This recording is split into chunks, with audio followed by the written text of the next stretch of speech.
Hello everyone and welcome back to our channel. Today we're sharing a remarkable story about faith, doubt, and the profound powers of a true master. This is the story of how the master saved Mr. Kivo van Giỏi. Our story begins when the master, during his travels, came to stay at the home of Mr. Kivo van Giỏi in Baclieu. Mrs. Ki was already a devoted disciple, but her husband, Mr. Ki, was not. Working for the French and educated in science, Mr. Ki was skeptical. He didn't believe the master was the Buddha, but he felt a deep respect for his serene presence and always addressed him with the honorific title Giỏi. One day, a friend from France sent Mr. Ki 3 packages of a very special, superior grade tea. Wondering who was worthy of such a fine gift, he immediately thought of the master, the most honored guest in his home. That afternoon, in a rare break from his usual routine, Mr. Ki personally went to the kitchen. He boiled the water, meticulously washed the teacups, and brewed the tea himself instead of letting the servants do it. With the tea ready, he called to his wife, "Please invite your master to the guest room for tea." He always referred to him as your master, keeping a respectful but emotional distance. The master emerged from his room and said, "Mr. Ki invites me to drink tea." Mr. Ki bowed his head. "Yes, I invite you to drink tea." The master sat down. Mr. Ki poured a cup and presented it with both hands. As the master reached for it, he said, "Mr. Ki, please sit down." But then something extraordinary happened. The master suddenly fell into a state of deep contemplation.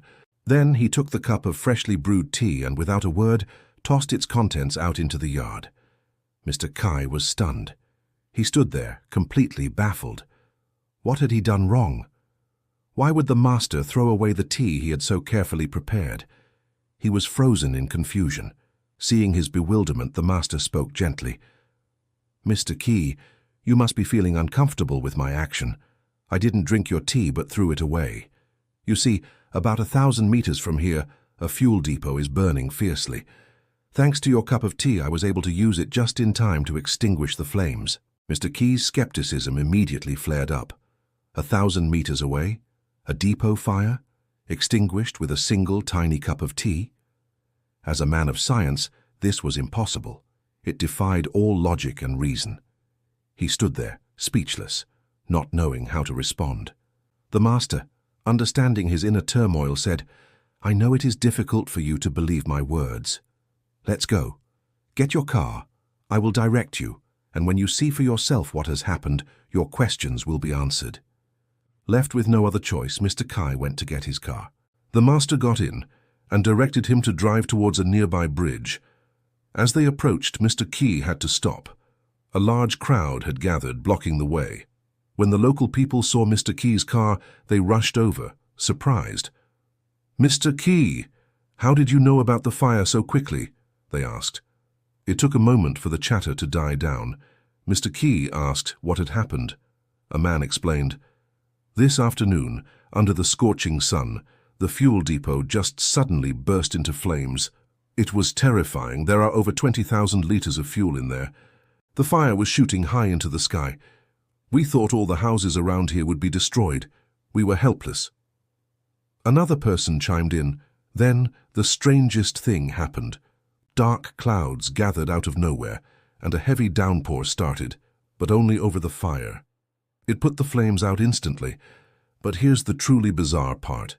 The rainwater smelled like fragrant tea, a very special, expensive kind of tea we've never smelled before. We've never seen anything like it. As he heard this, Mr. Ki could only glance at the master, who sat serenely in the car.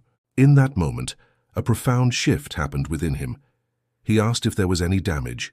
The people confirmed that thanks to the miraculous rain, everything was saved. Without another word, Mr. Ki turned the car around and drove back home. That very afternoon, while the master was resting, Mr. Ki found his wife. He asked her to request on his behalf to take refuge and become the master's disciple. Mrs. Ki was overjoyed. As she waited for the master to wake, Mr. Ki bathed, changed into clean clothes, and stood before the family altar ready for the ceremony. However, when he lit the incense and went to light the altar lamps, the master appeared and stopped him. He would not allow Mr. Kai to take refuge just yet. "You have just witnessed a miracle and are joyful, so you wish to take refuge with me," the master explained. "But your mind has not yet truly perceived the truth. This feeling will not endure. Wait a little longer. When the conditions are fully ripe, it will not be too late." Mr. Kai was left feeling lost and confused. He couldn't sleep, and with no one to confide in, he remembered his old friends from his university days in France. He sat down and wrote them letters, telling them everything that had happened. About a week later, the master called for him. "You should prepare to host your close friends," he said. "They are coming from Saigon soon." Mr. Kai was shocked. How could the master know? He hadn't told anyone. The master continued, "All 3 of them will come, just as you invited them in your letters." And sure enough, just after 10 o'clock, a car horn sounded at the gate. It was his 3 friends. After a joyful reunion, they all sat down for lunch, and Mr. Key's wife invited the master to join them. The meal was pleasant, but the real discussion began over tea. One of the friends addressed the master directly. "Sir, our friend Mr. Kai wrote to us about you using a cup of tea to put out a fire 1,000 meters away. We find this impossible to believe or understand. Can you prove it to us?" Another added, "Science is advancing so quickly. We have electricity, airplanes, machines. Our world is built on empirical, provable science. Your story sounds like a myth. How can it be proven?" The master looked at them with compassion. "You must understand," he said gently, "that science is but a child of Buddhist studies. You cannot use the limited tool of empirical science to measure the wonders of the Dharma. Science operates within the confines of the human intellect. For those who have evolved beyond that, things are different." The friends were not convinced. "What you did cannot be proven in a practical way," one argued. "Look, here is an electric fan." He flicked a switch, and a cool breeze filled the room. "And a light." He flicked another switch, and the room grew bright. "See? Science practically benefits our lives. Can you do that?" The master smiled warmly. "You need electricity for the light to shine and the fan to run. I do not. I can make them work as usual. Turn off the electricity. I will point my hand, and they will work again. But I must warn you, the brightness and the speed will increase many times over." Doubtful, but intrigued, they turned off the main power. The fan and the light went dead. The room fell silent. Then, the master simply pointed his finger at the light bulb. Instantly it blazed to life, shining with a brilliance far beyond its normal capacity. He then pointed to the ceiling fan. It began to spin at an incredible speed, so fast that the blades started to bend and warp under the force. The guests were terrified. "Mr. Tu, please stop!" they cried out. "We believe you. You are the Buddha. Please, stop before it breaks." The master lowered his hand, and the room returned to stillness. That very afternoon, after bathing and changing, Mr. Key's 3 friends, along with Mr. Key himself, humbly asked to take refuge. The ceremony was solemn and profound, as the 4 men knelt before the altar, receiving the teachings and blessings of a living Buddha.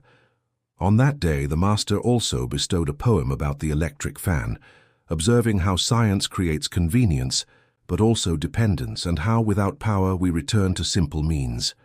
He then taught them the Pure Land method of practice. Mr. Ki Vo Van Giỏi became a diligent practitioner.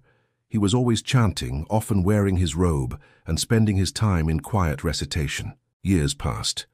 One day he calmly informed his family of the exact day and time he would pass on to be reborn in the Pure Land. And just as he had said, on that specific day, at that specific time, he bathed, changed into fresh clothes, lay down, and peacefully recited the Buddha's name until his last breath. He was in perfect health, with no illness. His face was serene, a testament to his faith and practice. This is a powerful story of how direct experience can shatter the limits of our understanding and open the door to true faith. Thank you for joining us today. If this story moved you, please like, share, and subscribe for more profound teachings. We'll see you in the next video.